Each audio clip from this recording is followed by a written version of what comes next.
Olá, sejam bem-vindos a mais esta aula de mitologia hindu.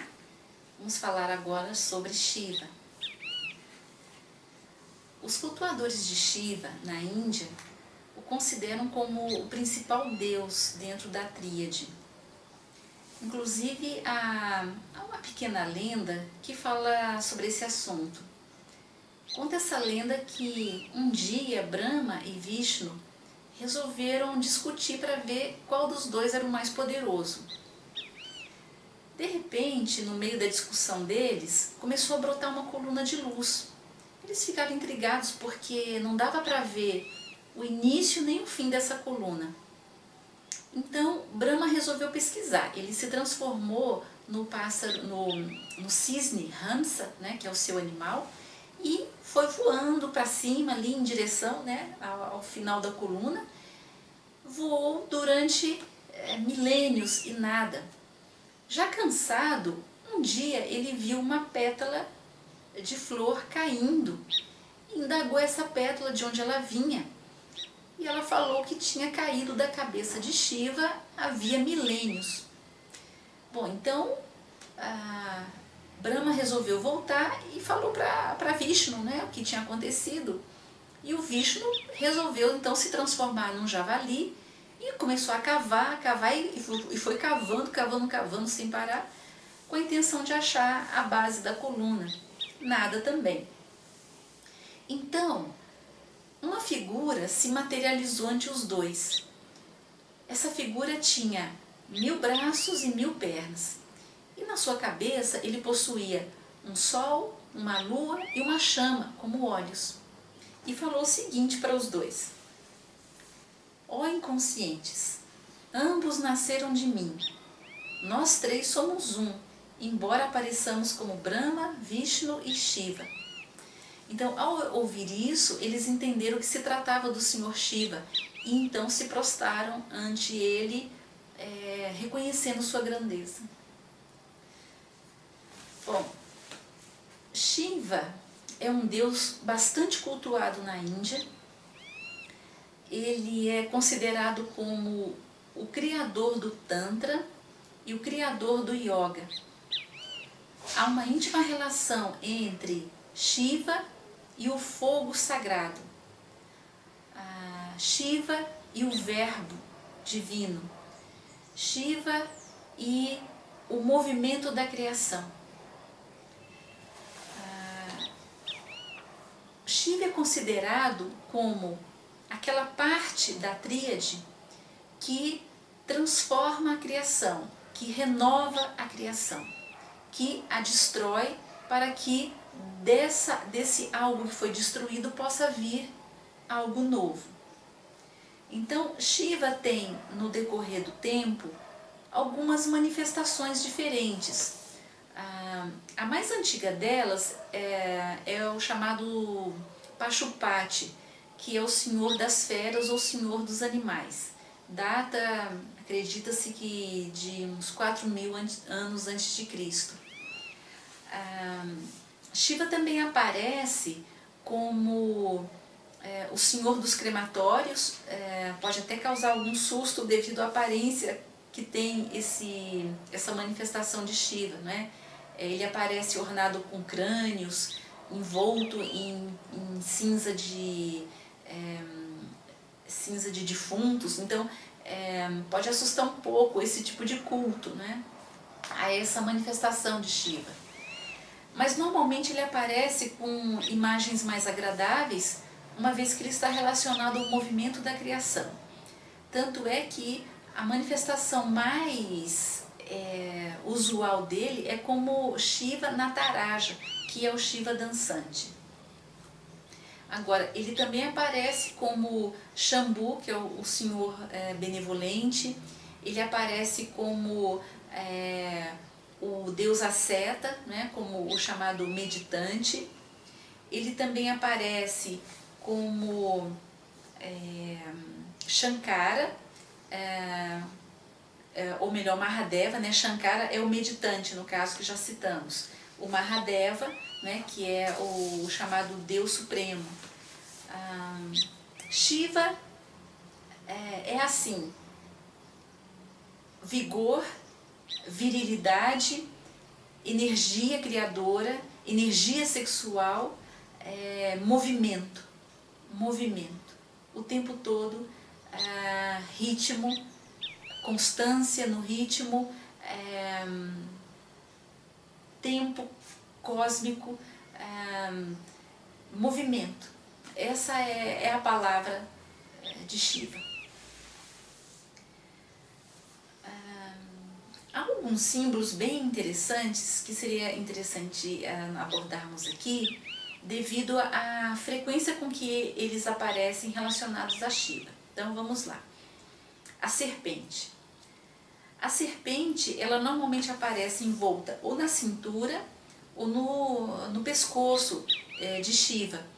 Lembremos que a serpente, ela está relacionada com uma força chamada Kundalini, que é muito estudada no tantrismo.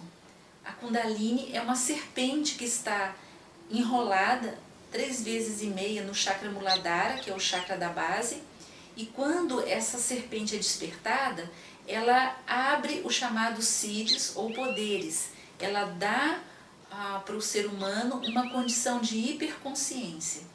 Então, a serpente Kundalini está intimamente associada a Shiva, a energia sexual, a energia criadora. No yoga, é muito trabalhada essa questão através de mantras, exercícios respiratórios e posturas. Também relacionado a Shiva há o tridente, é chamado de Trishula, na Índia. O tridente, ele é a representação da destruição da ignorância humana, e as 3 pontas estão relacionadas com os gunas, que já estudamos, né? Já comentamos alguma coisa, que são Rajas, Sattva e Tamas. Por vezes o Shiva também aparece levando um jarro ou um jato d'água, né, na cabeça, um jorro de água na cabeça, que é o rio Ganges. Tem uma pequena lenda que fala sobre isso. Ela diz que quando o rio Ganges foi criado, ele era tão poderoso, tão forte, que se ele entrasse na terra do jeito que ele estava vindo, ia causar muito dano, devido à sua imensa força. Então, os homens pediram a ajuda de Shiva. Shiva, então, se deitou no momento que o rio estava saindo do mundo espiritual e entrando na terra. A água bateu na cabeça dele, onde, então, assim, aquele impacto inicial foi quebrado, e depois aquela água jorrou suavemente e encontrou o seu curso na terra, beneficiando, então, assim, a humanidade daquele lugar, né? Outro símbolo que está relacionado ao culto de Shiva é o Lingam. O Lingam é uma pedra, na Índia é cultuado como uma pedra assim comprida, que lembra um falo. E essa pedra, ela é a representação da virilidade, de todo o potencial de criação de Shiva. Lembrando que na base do Linga está o Yoni, que é o órgão sexual feminino. No caso aqui, seria a representação da Parvati em cópula com Shiva.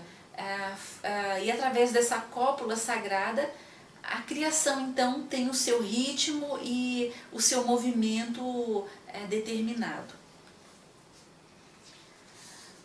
Outra representação também ligada a Shiva é o tambor em forma de ampulheta, que aparece no Shiva Nataraja. Então, o tambor, ele é um marcador de ritmo, e por ter a forma de uma ampulheta, também está ligado ao elemento tempo. Então, ritmo e tempo tem a ver com esse movimento de transformação e de modificação que Shiva produz o tempo todo na natureza. Quer dizer, nada fica parado, tudo está em constante mudança, em constante transformação. É Shiva trabalhando.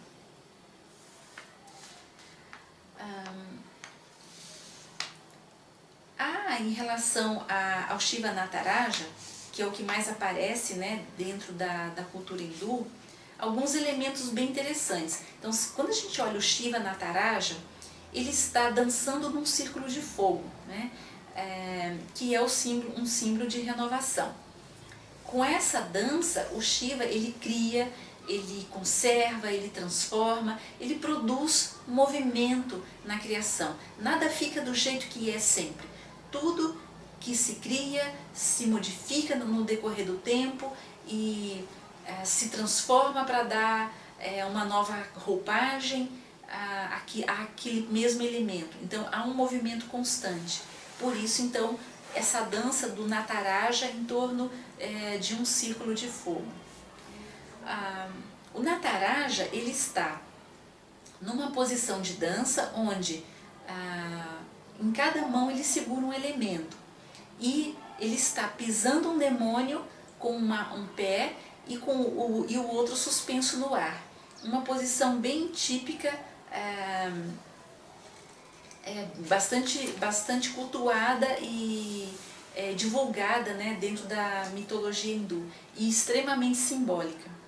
Então, a dança de Shiva em si é o movimento eterno do universo. Então, nas mãos do Nataraja, ele tem o tambor, que já explicamos o simbolismo.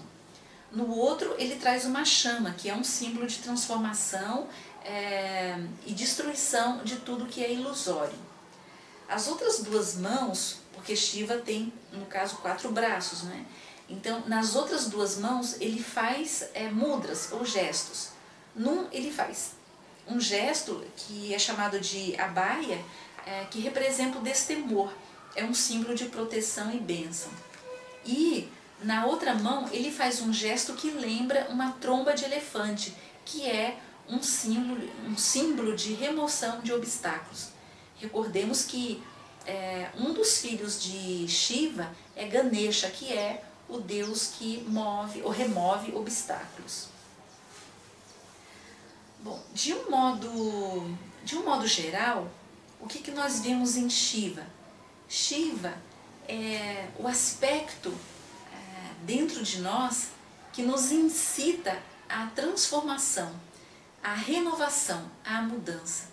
Então, Shiva, ele faz com que nós tenhamos um impulso de mudança e de autossuperação. Um outro símbolo relacionado a Shiva é o touro, que inclusive é o seu animal, né? O touro Nandi, ele também é muito cultuado na Índia. As várias representações de Shiva colocam ele montado num touro branco. E a mensagem é o quê? A mensagem está dizendo é necessário montar sobre os instintos, dominar os instintos. E aqui se inclui alguns aspectos que têm a ver com o Deus Shiva na sua forma de Senhor das Feras. Deixa eu procurar aqui para vocês essa lenda, citar um pouco dessa lenda que é muito legal. Essa lenda do Deus Shiva como Senhor das Feras está contido no Shiva Purana. E lá disse o seguinte, que os deuses, eles estavam em luta com os demônios. E como não estavam conseguindo vencê-los, eles pediram a ajuda de Shiva. Então Shiva disse assim para eles: eu sou o senhor dos animais, o Pashupati. Os corajosos titãs só poderão ser vencidos se todos os deuses e outros seres assumirem sua natureza de animal. Os deuses hesitaram, né, porque eles achavam que era uma humilhação, um absurdo, eles, deuses, assumirem formas de animais, ou eles se colocarem no nível do instinto.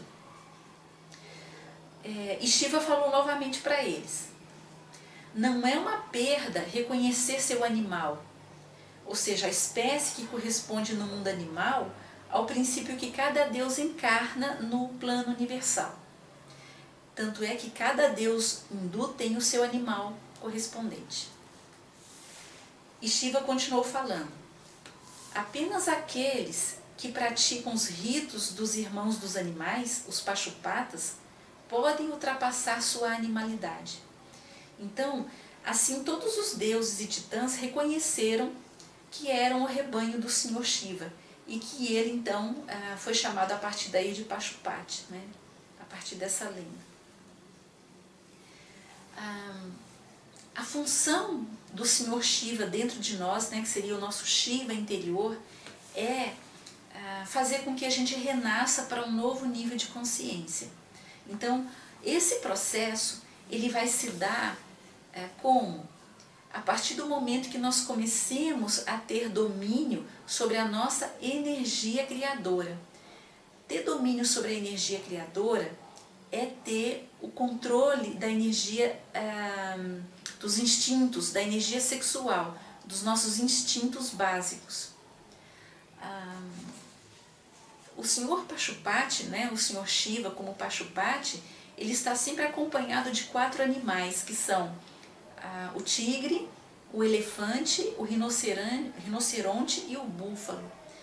O tigre é uma representação do orgulho, o elefante da força bruta, o rinoceronte do ódio e o búfalo da sexualidade desenfreada. Então, dominar a energia criadora dentro de si é ter sob controle esses animais. Então nós temos que dominar o orgulho, temos que dominar a força bruta, temos que dominar o ódio e a sexualidade, mantê-la dentro de um controle, num processo em que a gente consiga trabalhar a Kundalini. Não é possível trabalhar a Kundalini da forma adequada se não houver um domínio sobre a questão da sexualidade, ok? Bom, então, resumindo, a função do nosso Shiva interior é destruir em nosso interior aquilo que não serve ao nosso processo evolutivo, é produzir em nós transformações. Qual a via prática para isso? A prática do yoga e a prática do tantra, tudo que se relaciona ao tantra. É o caminho que se tem para essa questão. Tá? Bom, até aqui nós ficamos com a abordagem do Deus Shiva. Na sequência nós vamos falar sobre o Deus Vishnu. Até já!